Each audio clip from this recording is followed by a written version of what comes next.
سپارەی حکوومەتتی هەرێمی کوردستان بۆ خۆپاراستن و ڕوبەڕبوونەوە لە ڤایرۆسی کۆرۆنا.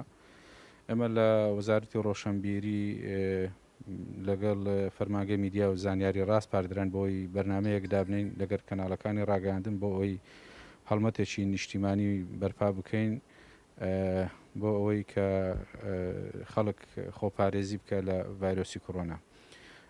ڕێکەوتین لەسەرەوەی کە ئێمە هەڵمەتێک ڕابگەین بۆ ماوەی 2 هەفتە ئەو هەڵمەتە هەفتەی یەکەم لە 25 مانگەوە دەست پێ دەکات تا 30 مانگ.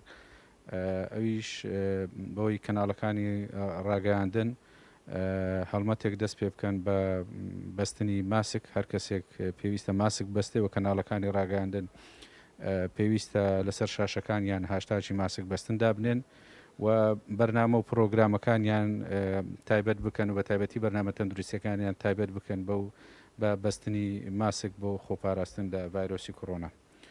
و هەڵمەتی دووەمی پلانی دووەمیش هەر لەو هەڵمەتەدا دوورکەوتنەوەی کۆمەڵاتیە یان بابرێن دوورکەوتنەوەی تاکەکانە لە یەکتر.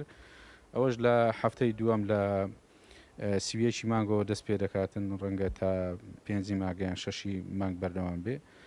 بە هەمان شێوە کەناڵەکانی ڕاگەاندن پێویستە پابند بن بۆ پرۆگرامێکە لە حکوومەتتی هەرێمی کوردستان لە وەزارەتی ڕۆشنبیر و لە فەرمانگەی میدیا و زانیاری دەردەچێت